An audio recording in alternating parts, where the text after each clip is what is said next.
అందరికీ నమస్కారం. నేను doctor Lalitya, consultant dermatologist, Nalgonda, doctor Lalitya skin and laser centre.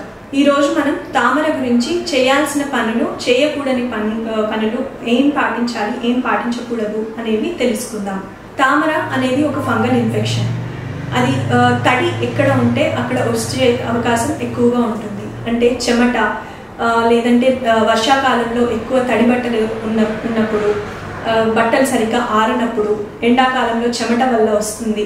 So ఎక్కడ తడి ఉంటే అక్కడ ఎక్కువగా వచ్చేస్తూ ఉంటుంది. అండ్ పొద్దున్న సాయంత్రం ఖచ్చితంగా స్నానం చేసుకోవాలి. స్నానం చేసిన తర్వాత తడి లేకుండా నీట్గా పొడి టవల్తో మొత్తం ఒళ్ళంతా తుడుచుకోవాలి. తుడుచుకున్న తర్వాత పొడిబారిన బట్టలే కరెక్ట్గా వేసుకోవాలి.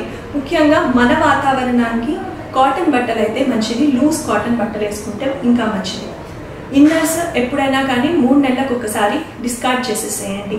అండ్ ఇన్నర్స్ ఎప్పటికప్పుడు పొద్దున్న ఒకసారి, ఈవినింగ్ ఒకసారి మార్చేస్తూ ఉండాలి. అది చిన్నవాళ్ళైనా కానీ పెద్దవాళ్ళైనా కానీ.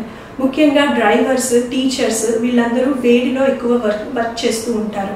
సో వాళ్ళు ఇంకా జాగ్రత్తగా ఉండాలి. తామర గురించి ఇంకా మరెన్నో విషయాలు తెలుసుకోవడానికి మా క్లినిక్కి వచ్చి సంప్రదించగలరు.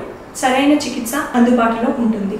దీని గురించి ఏమైనా డౌట్స్ ఉంటే కింద కామెంట్ సెక్షన్లో కామెంట్ చేయండి.